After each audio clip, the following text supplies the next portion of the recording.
Hay hematología en la carrera, ¿no? Y radiología. ¿Por qué no?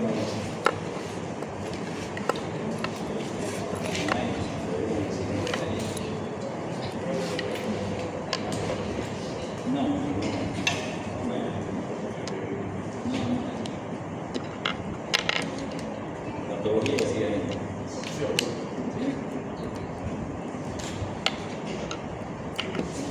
Vamos a ver un poco de la semiología, cómo hacer examen con el paciente para tener un diagnóstico presuntivo y confirmarlo. Esa es la historia de la semiología, ¿no? En oftalmología tenemos 3 puntos que tomamos en cuenta en el examen del paciente: el interrogatorio, como en todas las especialidades, el examen objetivo, paciente-médico, médico-paciente, y el examen subjetivo.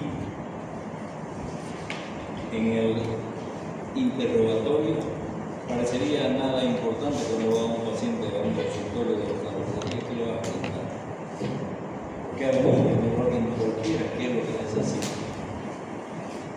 Entonces, la primera motivo de consulta es disminución de la agudeza visual en más del 90% de los pacientes oftalmológicos. Vos ven porque no veo bien, ¿no? Y entonces la disminución de la agudeza visual tiene varias connotaciones que hay que tomarlas en cuenta para más o menos ubicarse. No es lo mismo una disminución de la visión violenta, rápida, que una visión de pérdida de la visión de a poco, ¿no? Eso es la primera causa. Después tenemos el dolor, secreción, lagrimeo, fotofobia y la cantidad más mínima. Disminución lenta o progresiva de la visión. En la presbicia, la visión de cerca. ¿Qué es la presbicia? ¿Saben? La presbicia es la disminución de la capacidad de la visión del enfoque. O sea, el cristalino de la persona alrededor de los 40 años ya es más duro que lo normal, y entonces ya no hace el enfoque que hemos hablado, la acumulación, que es la capacidad que tiene el ojo humano de enfocar lejos y cerca. Como el cristalino se va endureciendo, va perdiendo la capacidad de enfocar de cerca, y eso se llama presbicia, como ese que está ahí arriba. No están midiéndose la visión de cerca. Las cataratas de a poco van, ya saben qué es la catarata, ¿no? Porque muchos médicos, amigos, mira mi catarata, me dicen, me muestran un terígeno, mi carnosidad. Una catarata es cristalino opaco, lo van a ver. Y por favor, nunca digan catarata por un terígeno o una carnosidad. Las cataratas, opacificación del cristalino, por decir. El glaucoma crónico. Pero el glaucoma crónico se afecta a la agudeza visual solo en el estadio ya terminado. Infecciones degenerativas de la mácula, sobre todo. En la gente mayor, la mácula. Ustedes han debido escuchar a una familia, la abuela, tengo mácula, dice. El chisme que la mácula es una enfermedad, la mácula no es parte del ojo, pero tengo maculopatía relacionada con la edad, ya no tienen por qué saber el término correcto. Lesión de la mácula relacionada con la edad, con la vejez. Antes se llamaba maculopatía senil, pero a nadie le gusta que le digan senil, entonces relacionado con la edad. Yo creo que el país subdesarrollado, antes se decía, ahora se dice en vía de desarrollo. Esto, pérdida súbita de la visión, es otra historia. Un desprendimiento de retina causa pérdida de visión súbita. El tipo se acuesta, duerme normal y en la mañana despierta y resulta que mira y ve como una tela con su ojo, ve como si hubiera una cortina. Las neuritis ópticas agudas, las obstrucciones vasculares como esta, obstrucción de la vena central de la retina. Glaucoma agudo, el glaucoma agudo sí produce disminución de la visión por la compresión de la persona. El dolor, que es otra causa de consulta, es importante tomar en cuenta dónde duele, para ubicarse más o menos al médico general, al médico, cualquier médico. ¿Dónde le duele? ¿Dentro del ojo? ¿Alrededor o detrás del ojo? ¿O qué? Si dicen me duele el ojo, la bola del ojo, dicen, no. Tienen que pensar en un glaucoma, en una hidrociclitis, en un proceso inflamatorio del ojo. Si duele alrededor del ojo, son inflamaciones neurálgicas y detrás del ojo tumores o neuritis. ¿Cómo duele? Punzante, profundo, opresivo. De acuerdo a eso ven ustedes y se caracterizan, lo va guiando hacia una diagrama. ¿Y cuándo duele? Me duele en las noches, o me duele cuando entro al cine. Paciente de glaucoma generalmente tiene dolores, sobre todo en las horas de la madrugada, porque a esa hora se pica la presión intraocular. O cuando entra a un ambiente oscuro. Porque cuando entra a un ambiente oscuro, el paciente se dilata la pupila y al dilatarse la pupila se cierra el ángulo de la cámara anterior y la presión. Son los pacientes que son las personas que dicen yo no voy al cine porque me duelen los ojos cuando voy al cine. Le duelen los ojos porque probablemente tiene un glaucoma crónico congestivo y en la oscuridad, al ser un ambiente más oscuro, se le dilata la pupila y porque sube la presión. Con los movimientos oculares, el dolor con los movimientos oculares en la neuritis óptica, son los pacientes que llegan y dicen miro para un lado para el otro me duele. Neuritis óptica.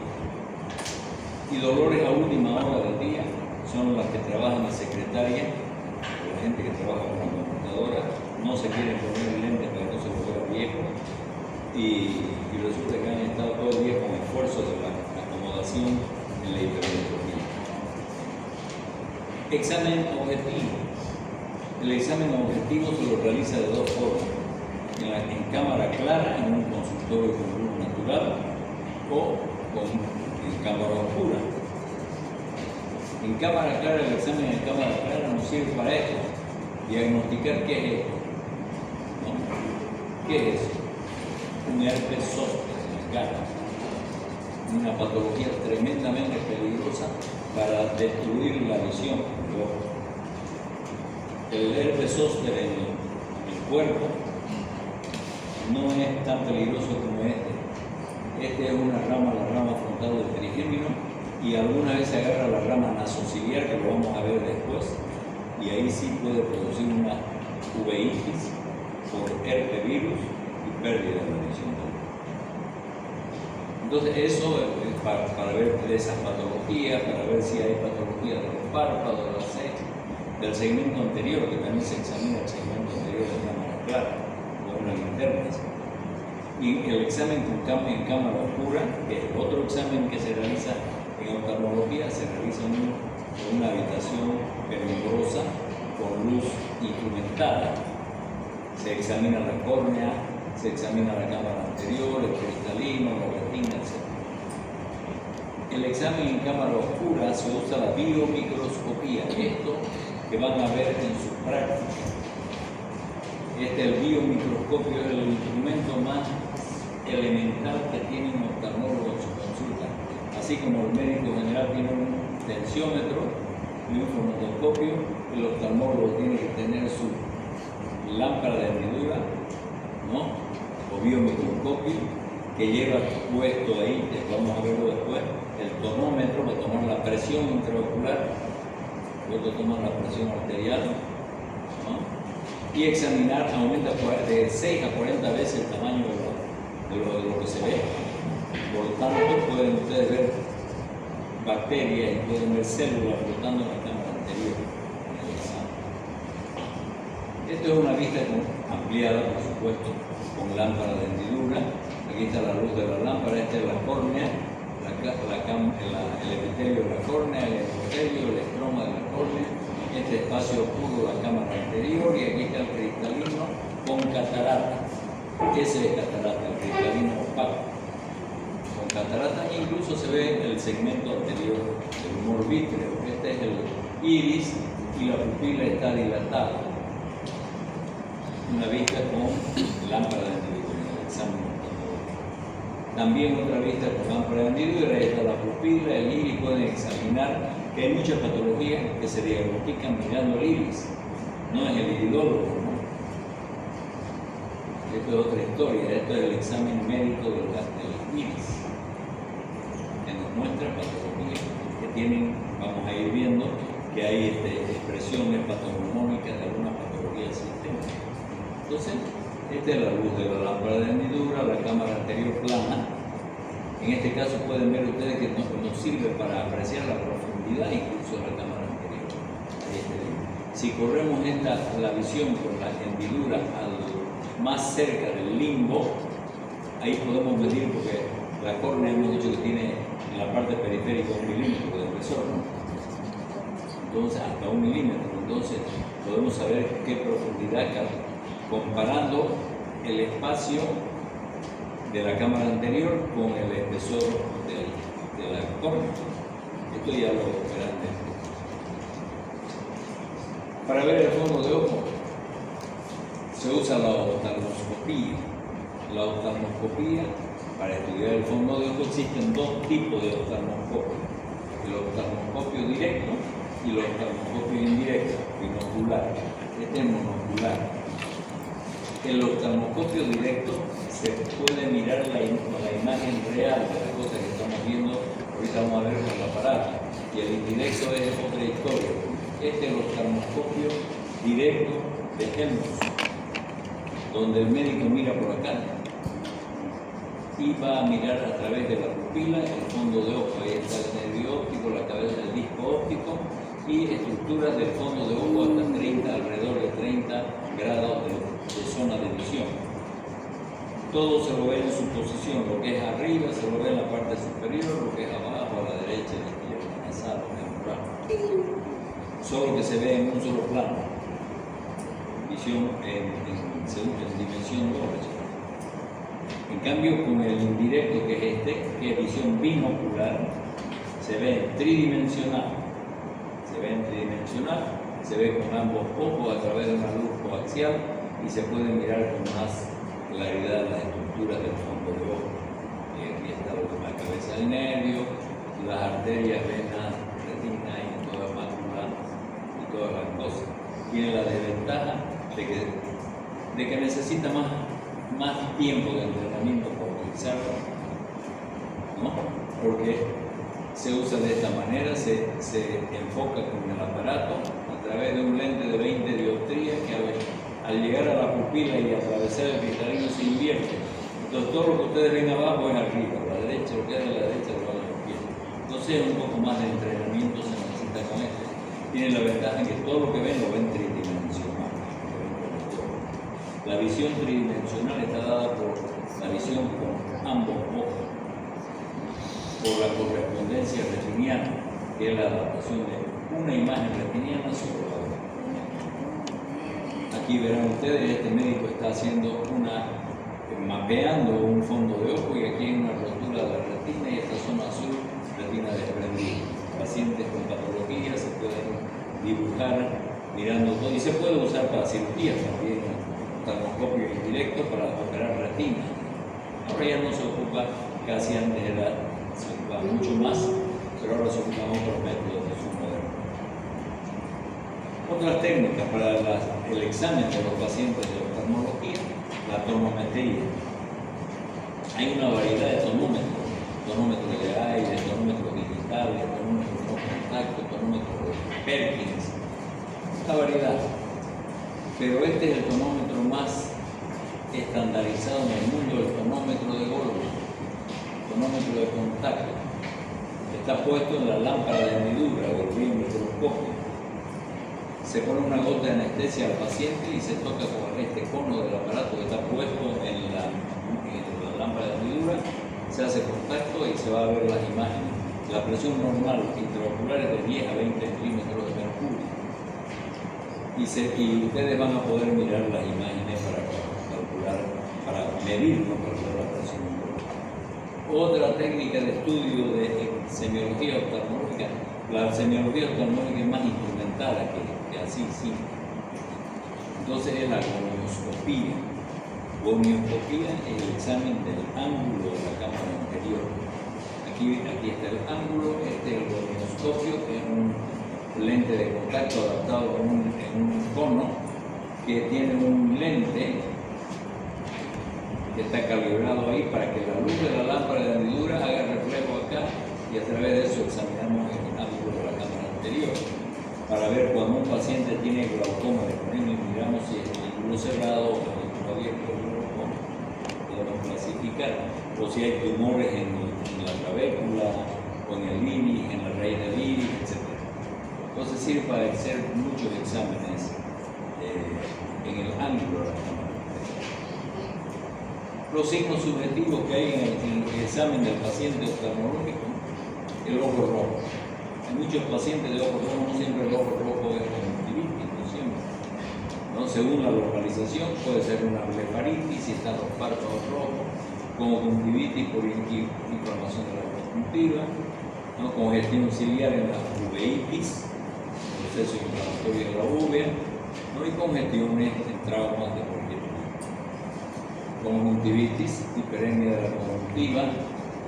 Aquí tenemos blefaritis, vean la caspa de los párpados, pero vamos a ver cuando le veamos párpados más detalles también.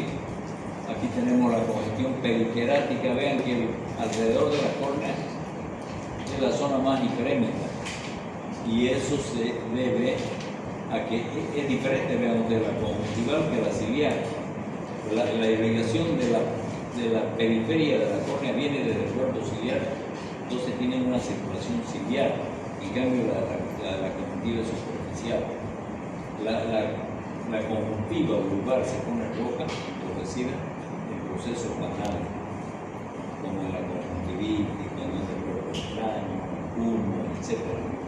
Pero cuando vean ustedes alrededor de la córnea hiperémica, sobre todo, van a pensar en patologías intraoculares severas como el glaucoma, como la uveitis, tumores, etc.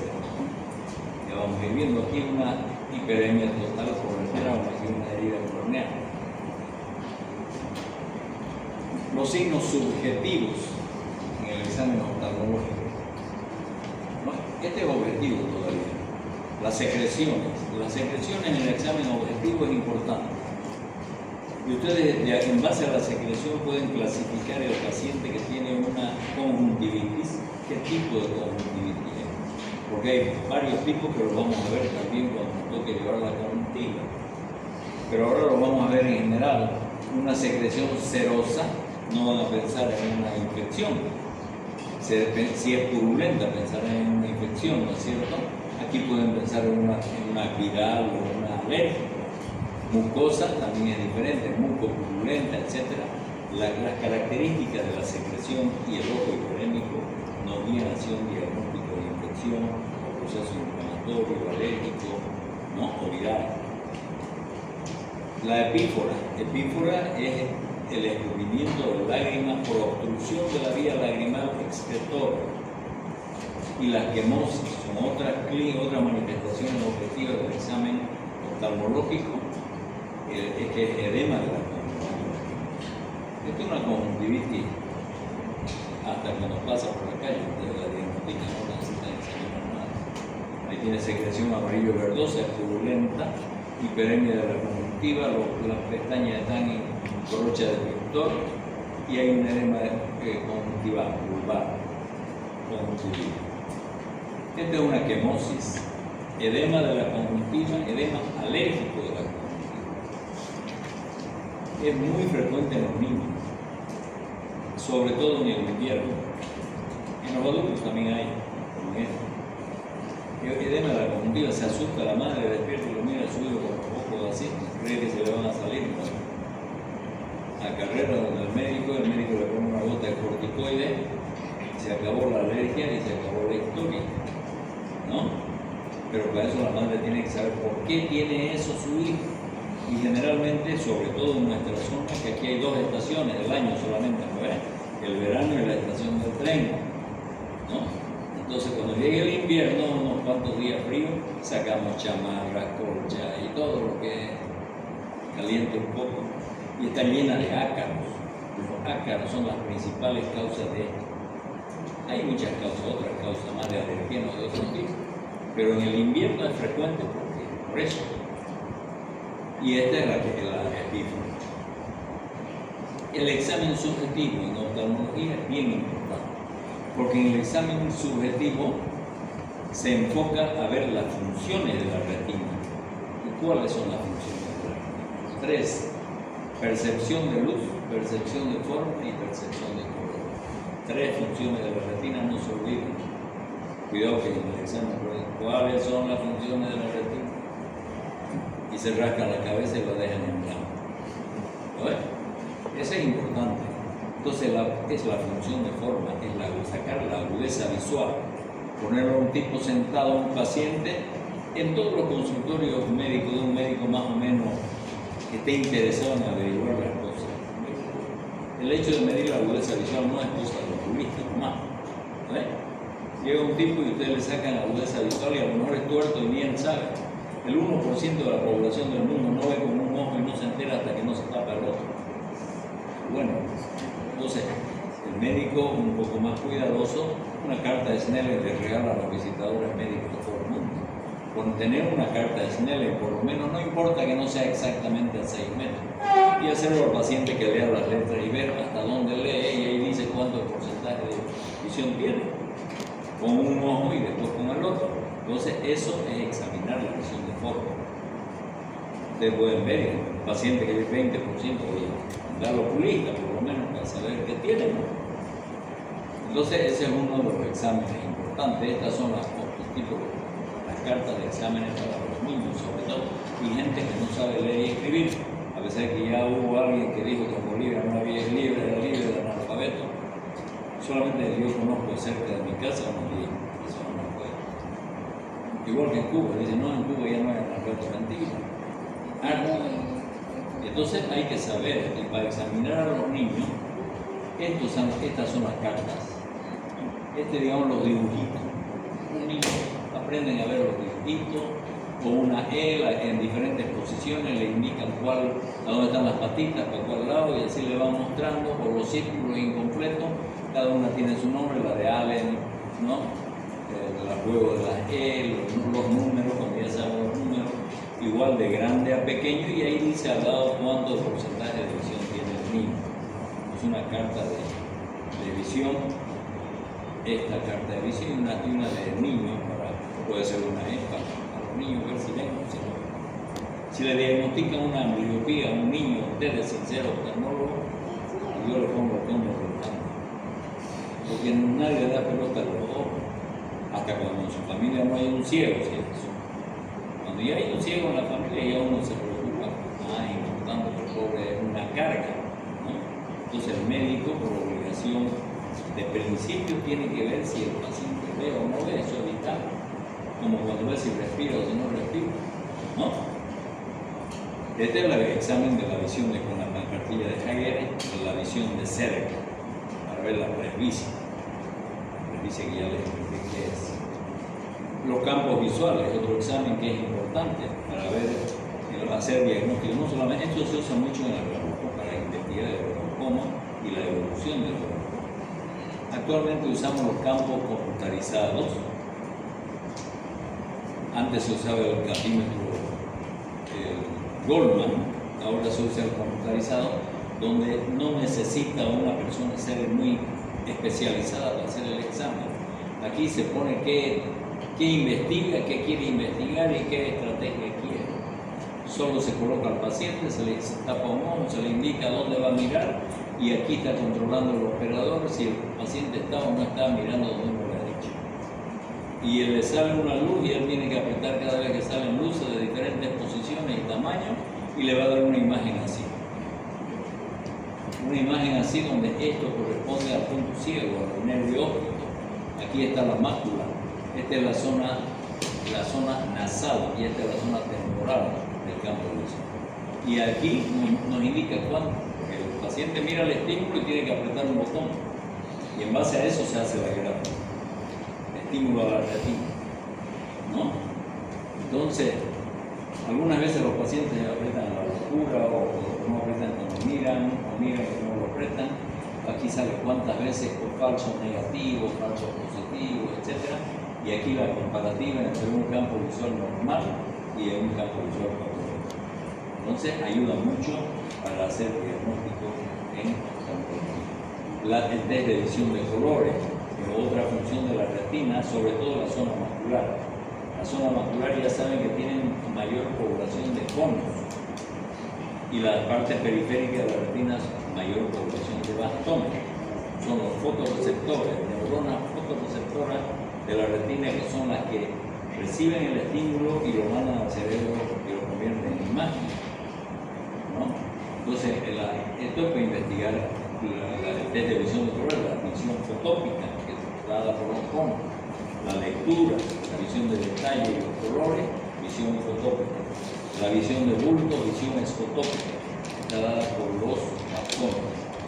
Entonces, la visión fotópica, con la cartilla nosotros usamos de Ishihara. Hay varias cartillas para examen de la test de visión de colores. El test de Ishihara, que son números escritos en puntos sobre fondos con puntos de otro color, que ya están estudiados y hechos de esa manera. Aquí el 12, digamos, acá es el 6, se hace ojo por ojo también, ¿no? Y el paciente puede ver bien las imágenes en una cartilla que tiene varias láminas con diferentes combinaciones de colores, porque de acuerdo a cada combinación, al defecto de cada combinación, es patología diferente en diferentes células de la retina. Los que ven normal se llaman iscromatopsia, son los que ven anormal, y eucromatopsia es el que ve normal.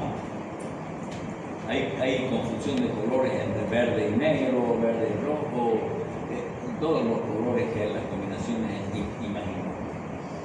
Con eso nos va a dar dónde y cuáles son las células que están alteradas en la retina para producir este alteración. Otros métodos complementarios, la electroretinografía, con un estímulo de luz con uno por uno, los ojos, siempre uno por uno. Se da un estímulo de luz y aquí se ve el estímulo cómo están los receptores vasculares, neurológicos y de cada parte de la retina. La ecografía ocular es otro examen que se hace de rutina en pacientes que es imprescindible. Este es un ecógrafo ocular y aquí está la córnea, el cristalino, el nervio óptico y la retina. Ahí están los nodos vítreos, igual aquí, pero aquí en la retina hay un desprendimiento de la retina. Y aquí es una bidimensional y esta es una ecografía A, esta es ecografía B. La ecografía A nos sirve para ver la densidad de los tejidos y la distancia que hay entre uno y otro tejido. Y la B nos sirve para mostrar la imagen de la patología. Esto es un ecoscan que sirve en una microecografía que nos sirve para hacer el cálculo, también es ecografía A. Nos sirve para hacer la medida del lente intraocular que se va a poner a un paciente que se opera de catarata. La operación de catarata es sacar el cristalino y en su lugar se pone otro. Y el cristalino ya saben que tiene 20 dioptrías, alrededor de 20. Entonces con esta máquina se calcula exactamente o aproximadamente cuánto es la medida que tenemos que ponerle a ese paciente para poder ver. Esta es otra máquina que hace la misma función, pero esta es más moderna y utiliza luz infrarroja y trabaja con interferometría óptica. Con esta máquina que es el IOL Master, con la luz infrarroja y por interferometría se hace el cálculo exactamente al centro de la foto y se calcula la potencia del lente casi exactamente como tiene que ser. Las variaciones son de 0,25 mínimo.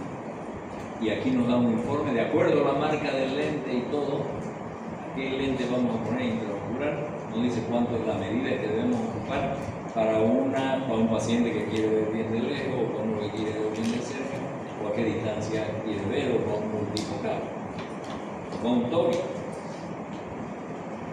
Y esto es una retinografía, un retinógrafo, una cámara fotográfica que saca fotografías de la retina, del fondo de ojo.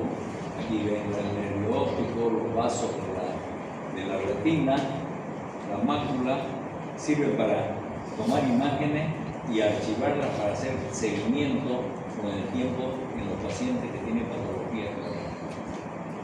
Pero aparte de eso sirve para hacer el examen que se llama angiofluoresceimografía, que es inyectar fluoresceína en la vena de la flexura del codo y se sacan fotografías, ¿no? Ahí está inyectando la fluoresceína que llena primero la coroide, después las arterias y después las venas. Fase coroidea, fase arterial, fase arteriovenosa y fase venosa tardía para diagnosticar patologías vasculares como los diabéticos. ¿Cuáles son las zonas afectadas por la diabetes? Nosotros lo vemos en esto y podemos hacer un tratamiento de población por láser en los lugares donde está alterada y para muchas otras patologías. Entonces, la angiofluoresceimografía o inyección de fluoresceína en la vena de la flexura del codo y tomar fotografías con la misma cámara, con filtros que viene hecha especialmente para hacer estudios de cada parte. Y esta es la topografía corneal computarizada, con una máquina que sirve para estudiar la córnea. Nos indica el espesor de la córnea, nos indica la curvatura corneal, nos indica la curvatura de la córnea en diferentes puntos. Por ejemplo, aquí, esta parte roja corresponde a zonas abombadas de la córnea. Es un astigmatismo. Esto es un astigmatismo, esto es normal. Pero en cambio esto es un queratocono, una patología que muchas veces lleva a trasplante de córnea. Y cuando vamos a hacer un trasplante de córnea, tenemos que hacer esto para saber hasta dónde llega el cono, para poder ver qué diámetro es la córnea que tenemos que trasplantar, la pieza de trasplante. Entonces, para eso se usa la topografía corneal computarizada, que se usa mucho para la cirugía refractiva, cuando la excimen láser, a dejar de usar lentes. Un paciente que tiene esto no debe operarse, pero si tiene esto sí se opera. Entonces, hay patologías que contraindican con este examen o con la acredita para poder operar a su paciente. Y esta es la tomografía de coherencia óptica, tomografía ocular. Es una tomografía, pero no con rayos X, como la tomografía que se usa para otras, ¿no? La tomografía de huesos y de otra tomografía axial computarizada. Esta es tomografía de coherencia óptica que hace cortes en diferentes partes del globo ocular para estudiar diferentes patologías. Aquí, por ejemplo, este es un corte de la retina, la parte posterior de la retina. Aquí ven, esta depresión corresponde a la fóvea, después a la zona macular, y aquí es la zona más periférica, el humor vítreo está ahí. Aquí está la capa pigmentada de la retina y esta es la capa sensorial, las 11 capas de la retina sensorial. Y aquí vean ustedes que es más delgado en la zona foveal, que nosotros tenemos la visión fotópica, hemos hecho con la fovea, ¿no? Y aquí es delgado porque aquí solamente están la capa de los fotorreceptores, la limitante interna, la limitante externa y la capa pigmentaria. Por eso deprimida es más delgada, más específica. Aquí vemos una patología, un desprendimiento de la zona macular, desprendimiento de la retina en la zona macular, que si nosotros miramos un fondo de ojo con un oftalmoscopio solamente no se ve. Pero si vemos una alteración visual que nos llama la atención, pedimos un examen con una tomografía de coherencia óptica, un corte con el tomógrafo y ahí vamos a ver la patología y vamos a hacer el diagnóstico y el tratamiento. Esto es un microscopio especular. Esto es un microscopio especular que nos sirve para contar la cantidad de células que hay en el endotelio de la córnea. Normalmente deben existir por milímetro cuadrado entre 2.000 y 3.000 células endoteliales. O sea, es la cantidad normal. Y eso nos acredita cuando vamos a hacer una operación en oftalmología. Tenemos que hacer este estudio porque de acuerdo a la población celular es el resultado de la operación. Con el movimiento líquido, etcétera, que durante la cirugía se dañan muchas de las células de la córnea. Entonces, si tiene la cantidad normal, va a tolerar la cirugía tranquilamente. Pero si es un paciente que le hacemos el recuento de células endoteliales y nos da 600 células por milímetro cuadrado en vez de 3000, ese paciente es probable que va a hacer una complicación, una descompensación de la córnea que nos lleva a un trasplante. Entonces, el médico, antes de la operación, tiene que saber que va a haber ahí ese riesgo y avisarle al paciente y a la familia: tiene la córnea con pocas células y posiblemente va a ocurrir esto. Porque si no, después le hacemos juicio. Porque es negligencia médica, no es negligencia, el paciente tiene pocas células. Por eso es bueno este examen, para saber antes de operar qué pronóstico tiene el paciente de su cirugía operativa. Y la tomografía axial computarizada, que se usa en los tumores, en la fractura, etc. Acá también la resonancia magnética, aquí hay un tumor, que puede ser un radiomiosarcoma por la posición, eso vamos a ver un poco más cuando vamos a. Eso de la semiología, lo que van a ver en la clínica. Seguramente van a haber más métodos de examen, ahí tienen más equipos y máquinas, y van a ver qué cosas, cómo se juega. En esta especialidad ahí se usan mucho las máquinas, menos más inteligente el clínico, con los osciloscopios de tensión que lo explica todo. En cambio, a nosotros nos apagan la luz y nos morimos de hambre. Así nada. Entonces, es bueno porque ustedes van a saber qué tecnología hay en eso y qué cosas ustedes tienen que hacer como médicos de la especialidad que sea.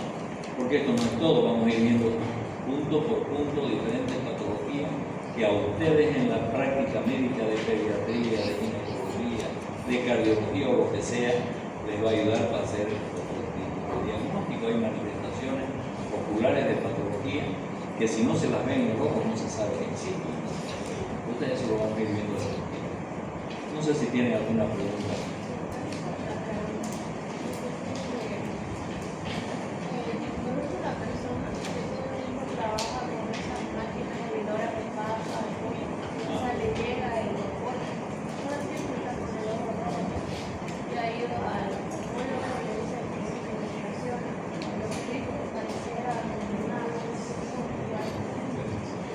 Puede ser, por eso hay que ver, porque el ojo rojo puede ser muchas cosas. Entonces, la recomendación es que vaya al hospital y vea a otro, entonces tiene que ver un oftalmólogo para ver qué tiene. Yo no puedo tener idea. Hay que ver. Eso.